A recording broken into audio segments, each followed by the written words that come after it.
Son varios puntos o varios ejes sobre los que se sustenta esta ley. Es una ley, y te lo adelanto, no porque haya sido elaborada por mi equipo de trabajo y supervisada por mí, sino porque es una ley muy cuidada. ¿Y por qué te digo que es una ley muy cuidada? Porque viene regulando y controlando desde las semillas, las plantas, la calidad de las plantas, toda la cadena productiva, hasta la distribución, comercialización y consumo de la marihuana. Entonces, lo primero que estamos haciendo en las primeras disposiciones generales y lo que estamos haciendo en el capítulo segundo es incluir un capítulo de derechos y de principios. No tengo conocimiento de que ninguna otra legislación en el mundo tenga contemplada un capítulo de derechos y de principios. Y esos derechos son importantísimos. Además de los derechos en los que se fundó la Suprema Corte, en donde yo intervine en la resolución del uso lúdico de la marihuana, que son la autodeterminación de la persona y el libre desarrollo de la personalidad, además de esos dos principios y derechos, también hay otros bien interesantes, como por ejemplo un principio de justicia social. ¿Y por qué de justicia social?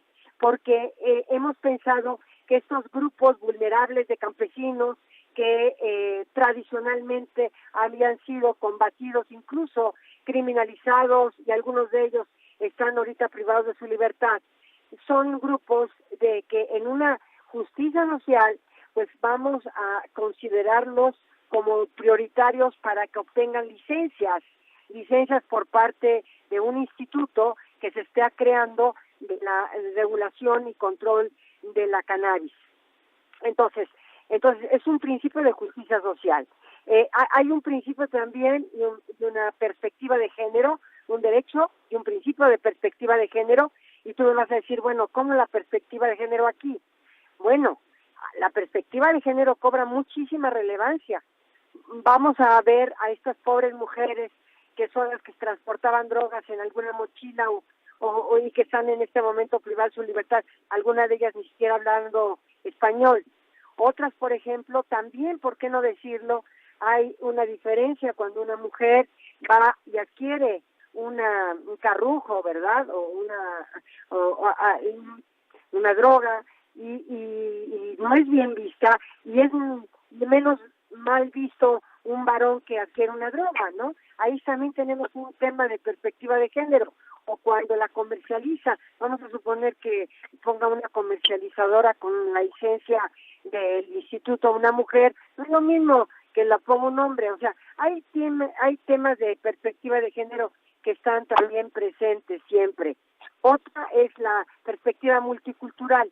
Estamos pensando que también este principio o este derecho debe de estar en esta ley.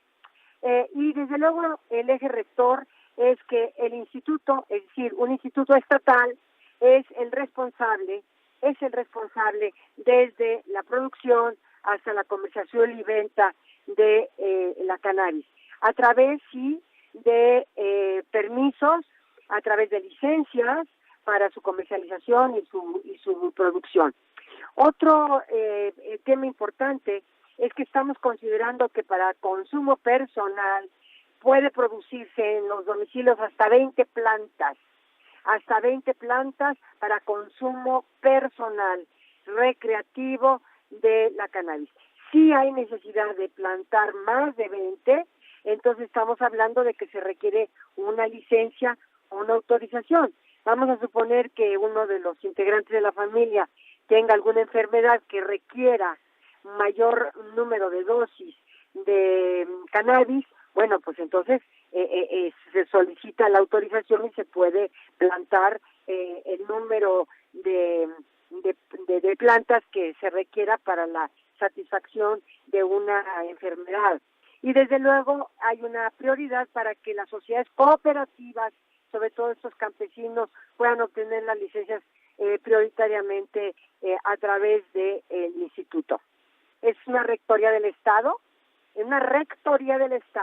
no es una industria de marihuana, es una rectoría del Estado, y yo creo que va a impactar muy positivamente tanto para disminuir el crimen. Fíjate que nosotros hemos hecho estudios interesantes. Un chico, un joven, va en busca de marihuana y el dealer dice, no, mira, no tengo ahorita marihuana porque está prohibida, obviamente también, mejor te proporciono cristal, o te proporciono ice, o te proporciono cocaína.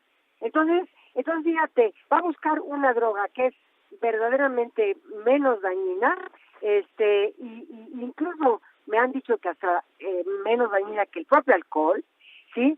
O que el tabaco, y resulta que le dan otra droga en donde lo hacen adicto a otras drogas duras. Entonces, creo que esto puede llegar a disminuir inclusive. En ese sentido, senadora, ¿cuáles son las proyecciones que ustedes han hecho respecto al impacto que tendrá esta ley en materia de seguridad? Se dice que bajarán los índices de violencia. Mira, no creemos que disminuya totalmente la violencia, porque ahorita ya la industria, yo diría, o la empresa del crimen organizado, porque ya son empresarios del crimen, y tienen razón quienes han estado criticándonos en el sentido de que no va a disminuirse la violencia. Considerablemente no se va a disminuir la violencia, pero sí va a haber un impacto para que esta violencia pueda disminuirse, aunque sea en poco volumen. En ese sentido, ¿se tiene contemplado también algún artículo sobre prevención de la adicción y rehabilitación a esta droga? Sí, simultáneamente en la Ley Orgánica de la Administración Pública estamos dándole facultades a la Secretaría de Salud para tener políticas públicas reforzadas para prevenir y rehabilitar las adicciones. Es correcto. Otra cosa que se me olvidaba a propósito que tú eres radioeducación. Los que vayan a vender droga en las escuelas a menores de edad o alrededor de las escuelas van a tener una sanción penal. Ahí va a estar tipificada como delito. Y en las demás conductas, por ejemplo, manejar habiendo fumado marihuana, en fin, va a ser sanciones de carácter administrativo, probablemente inclusive arrestos hasta por 36